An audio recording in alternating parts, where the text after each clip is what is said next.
on Amazon Music.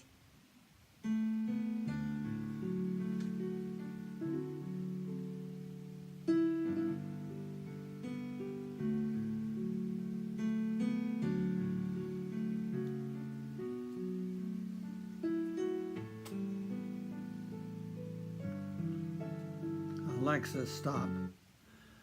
Hello there, my friends. And here we are with another little video on one of the most important topics of the times in which we're living, especially with the renewed interest of many people in the welfare and the well-being of the environment. We know that many groups of people here and around the world are recognizing climate change, recognizing pollution of water, air, and earth, and how we are becoming a unhealthy planet. As a matter of fact, I would go as far as say that the earth is sick. It's sick from all the pollution, on the many kinds of pollution. And as a result of that, seems to be agreed by many scientists that there is a connection, not a total explanation, but a connection between a sick earth and sick people. And so maybe with all that's done to find a cure for cancer and other illnesses, it might be just as well if we took one step back from that and paid more attention to recreating our earth, if you will, in such a manner that it's a healthy planet.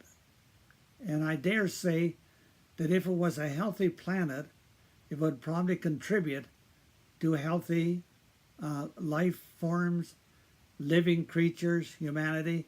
All would benefit from a healthy earth. And that to me is extremely important. The earth is our home, and I'm sure where many of us keep our houses in really good order, maybe we're not paying as much attention of keeping our planet in good order. And maybe we may be very much a part of the problem. And if that's true, and I think it is, then we have to become part of the answer. Become part of the answer. It's not able to say, well, let other people do it. That's not going to happen. This is a humanity thing.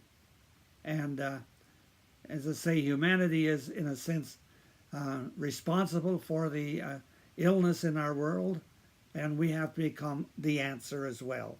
And I'll have a few suggestions on how we can. It's within our reach to become an answer to the problem, especially the problem of plastics, which is the one I'm addressing today.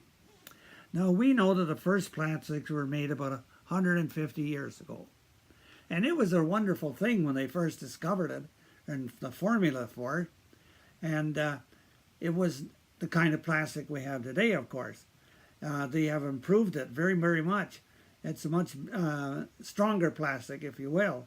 And the uses is phenomenal, and the use of plastic. So over this 150 years, that lightweight plastic has turned into something still lightweight in some places, and in other areas it is very heavy, because that's the purpose that's needed. So as the need came, and as we evolved, and as evolution moved forward, and new inventions came into play, then of course plastic became very much a part of it. And we depend on plastic. I think that's the second thing. We didn't just make it, we depend on it. Just about everything we touch today has some kind of plastic in it. I'm sitting on a plastic chair. The iPad I'm looking at is made from plastic. I look around my room and the TV, plastic. The treadmill, plastic. Everywhere I look, lights, plastic. Plastic in planes, plastic in cars, plastic in toothbrushes, plastic in pens. It just seems everywhere you go there's plastic.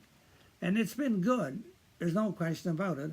It's enabled us to advance our quality of life, and we can live, and with more toys. Let's put it that way. We can live with more essentials and with more toys. But what's the cost? There's the cost. It's not just the dollars that we pay out to buy the things which have plastic, but the cost to our home, the earth, to Mother Earth. The cost has been phenomenal. And we think particularly of the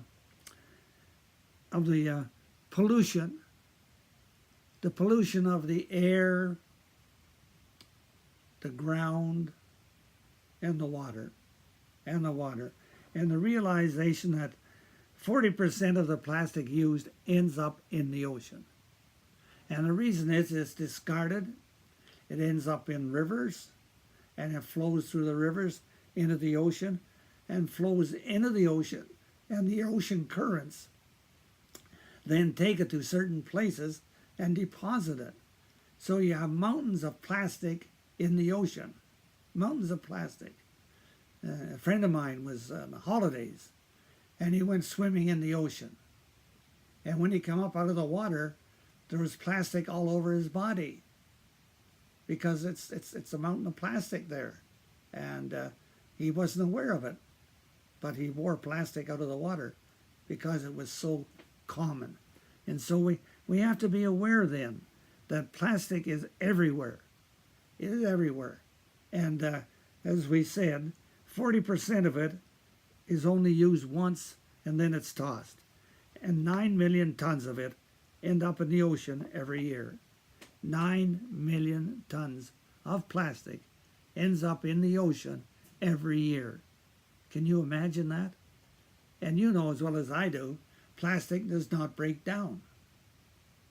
Or when it does break down, it's in very, very small particles. And of course, there's so many species of life living in the ocean. And, they ingest some of this plastic. And it's not healthy for them at all. It's not healthy at all. We've seen pictures of a whale that get caught in plastic, and people rescued it by bringing it ashore and by cutting off the plastic, and by cutting it off, they were able to set the whale free. But the thing is, humans don't own this planet. We are one of the life forms, but only one. There are millions and millions of other life forms, and they have the same will to live that you and I do. They have the same right to a quality of life that fits them by their nature. And we are the ones who are enjoying the use of plastic, not recycling it, overusing it, and as a result, it ends up in the ocean. And our oceans are becoming, in several places, mountains of plastic. I think the most radical story I know of somebody who really faced up to the plastic misuse was a lady in England. Now, this lady in England, she's either the owner or the manager of a supermarket, much like the supermarkets we have here in Canada. And somehow she became aware of the amount of plastic being used in her store. And she became aware of how a lot of that plastic ends up in the ocean. And so she made a decision to do something about it. She wasn't just going to talk about it, she was going to act.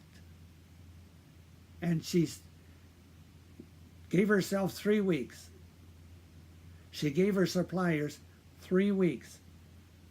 So that when they brought supplies to her supermarket, there would be no plastic used. And of course, the suppliers don't want to lose their business, and they found other ways than using plastic. And in the store, she said the store in 3 weeks, it was completely plastic free. Completely plastic free. Can you imagine that? Can you imagine walking into a supermarket here in Peterborough, and it's not only are you not carrying paper bags out of the store, but there's no plastic in the store. It would be quite a transformation, and I think we really have to give serious thought to that kind of a thing. I know on Tuesdays there's a group of us meet at a restaurant, a face sharing group, and it was just normal glass of water and automatically a plastic to drink with, plastic straw. I read about this in the paper and I said to the people, do we really need those plastic straws? Everybody agreed, well, no, we're old enough to drink out of a glass. So we mentioned to the waiter that don't put plastic straws on the table anymore. And they haven't. Now, I know that's a pretty small step when you think of the millions of plastic straws across Canada being used every day. But it's a small step. And I would suggest there's probably other restaurants who no longer put plastic straws on the table, especially when they're not needed.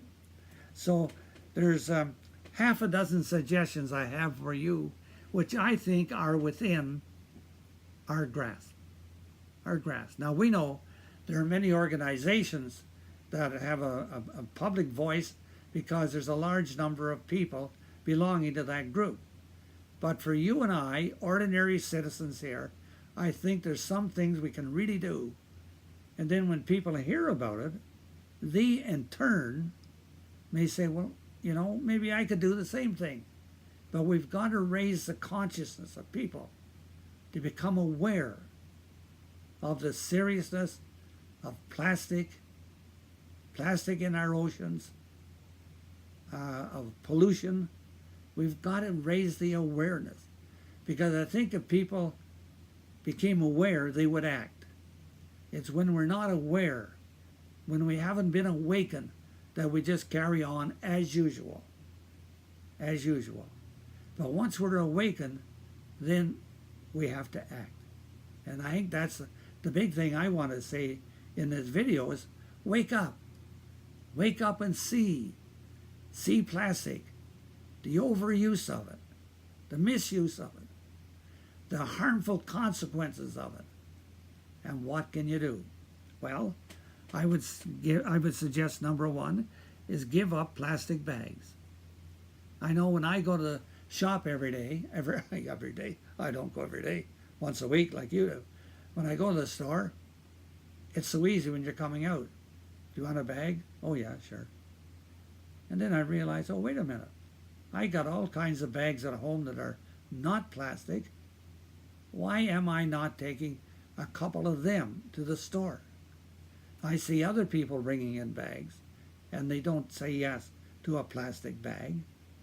But I would certainly, after doing this video, I can assure you I'll never, ever bring home a plastic bag again. I will take bags to put the groceries in, and they won't be plastic. And I think that's a bigger thing we can do. And I think the other thing we can do, too, is like that woman in England, to mention to the manager of the store that, you know, maybe it's time for you to quit using plastic in your store. There are alternatives. There really are. And I think to be able to make that obvious and to mention to the manager that you'll shop there because it becomes plastic free. Not just the plastic bags, but all the plastic that's used to wrap everything else in. It become a plastic-free store. And I know the next time I go to the store, I'm going to seek out the manager and say, I have a story to tell you. And the story is about a woman in England who gave her suppliers 3 weeks And now her store is completely plastic free. There is no plastic there. And that's what she's done. Why can't we do that here in Peterborough? Or whatever town or village? Why can't we do it? And I think a part of it is because we never asked about it. We never raised the issue. We are compliant. And I think that's the, they always talk about nice Canadians. We don't want to upset anybody. Well, there are times when we are supposed to upset people. And this misuse of plastic is wrong. It's unethical, in my opinion. It's unethical. And as citizens of the country, as people who love Canada, so many people say, what a wonderful country it is to live in. But remember, we are overusing plastic. Much of that plastic will end up in the ocean. It will affect life in the ocean negatively. And we are being compliant about it. So I think that would be one of the first steps, is first of all, give up plastic bags ourselves, and second, mention to the manager that we'd like to see his supermarket become plastic free. Think about it. Well, no, don't think about it. That's anybody can think about it. Do something about it. Act. That's my suggestion. Act. Open up. Number 2 is to skip the straws and any kind of food utensil that is plastic. There's a lot of utensils that are plastic that need to be thrown away. It's said that in the U.S. they toss 500 million plastic straws every day. Can you begin to imagine what a pile that looks like? 500 million plastic straws a day are discarded in the U.S. How many in Canada? If there's 500 million south of the border, 100 million here could easily be. And where do they end up? A lot of them end up in the ocean. That's where they end up. So the next time you're out and there's plastic straws being circulated, just imagine in your own mind, are all those straws going to end up in the ocean? Are they going to poison and be harmful to life in the ocean? And the answer is probably yes. The answer is probably yes. And also, pass up plastic bottles. That's another one. This thing of plastic bottles and water in plastic bottles, and it's become almost an epidemic. I see people, institutions, when there's meetings, they put in a supply of bottled water.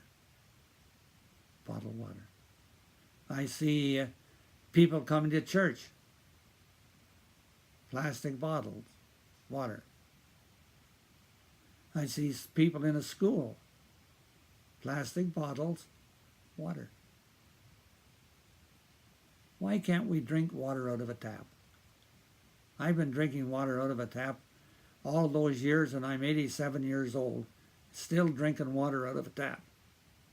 So if it didn't kill me, it probably won't kill anybody else. And so what I would suggest is get rid of the plastic bottles. Get rid of them altogether in your world. The world will be better off for it. The world will be better off for it. And it's not just the plastic bottles. There's other kind of plastics like forks and knives and plates and cups. Oh, there's a biggie one. Those plastic cups you can buy. So there's all kinds of plastic utensils that can be so easily purchased. And of course the beauty is we don't have to wash them, we just throw them in the garbage. Well, guess where some of them go? Probably the ocean. There's a possibility. So keep that in mind. Avoid plastic packaging. There's a lot of things that you can buy that don't have any packaging. You go into some stores and there's little packaging, but there's still little plastic bags to put your stuff in. Little plastic bags. Still plastic. And I guess we have to say, like, we can't do this without the cooperation and the collaboration of store managers. They're wonderful people. They care about the environment as much as I do.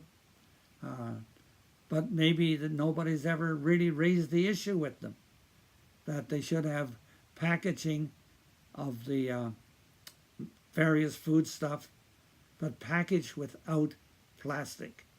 Is that asking too much for the health and well-being of the planet Earth? And the planet Earth does include the oceans. It really does. Recycle what you can. And I think this is the point, that in Europe there seems to be a high percentage of recycling, maybe as much as 18%. But in this part of the world it's down around 9%. And you wonder, why are we so far behind Europe? Recycling. And I know we all have the blue box and recycling. So I think in many ways we're probably doing a pretty good job. But percentage-wise, we're not. That's all I'm saying. Percentage-wise, we're on the lower level of the measurement stick. 9%, and that's just too low altogether. And the last suggestion I have is, don't litter. Honest to God, when you see the litter around in the spring, when the snow goes, and you see all the stuff that's been discarded, plastic coffee cups, wrappers around food stuff, all kinds of stuff, cigarette butts even, all kinds of stuff that's been simply thrown on the earth. Litter. Now, there are signs everywhere, don't litter, but some people probably can't read. Yeah, right. Can't read. No, they can read. They just don't care, I guess. But I think we have to realize that it's tons and tons of trash are gathered up from the beaches every year. In towns and cities, when the snow melts, picking up all the trash that has been discarded.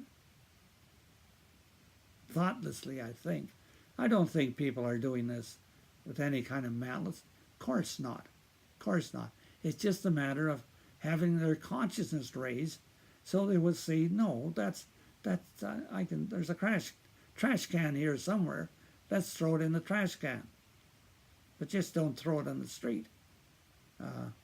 Just don't throw it on a highway. Don't throw it. Take it to the nearest trash can. And so I think that we have to give some thought to that. Don't litter, because it's so easy to litter, to throw something and drive on. But I have to keep in mind, litter, eventually, some of it will find its way into the ocean. And there it will be poison for life in the ocean. And there's as much life in the ocean as there is on planet Earth. There is. And all of those different forms of life in the ocean want to live out their lifespan just as much as you and I do. But yet if we keep throwing plastic and a lot of it ends up in the ocean, they're not going to live out their lifespan. It's as simple as that. And so today then I bring this video to you because I think it's one of the great issues of our day. Now we talk about the environment, and there are many different aspects of pollution, many different ones. But this is one in particular that I have an interest in, is the plastic, and how we can take steps to lower the amount of plastic, make better use of it, recycle it. And the other one is don't buy it. Don't buy it. Ask the stores, not just the supermarket, but all the stores that offer paper bags.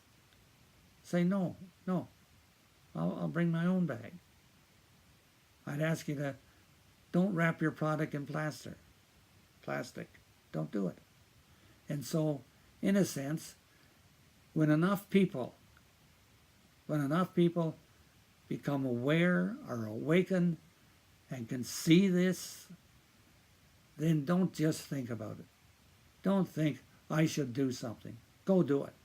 I've listed 6 things we can do.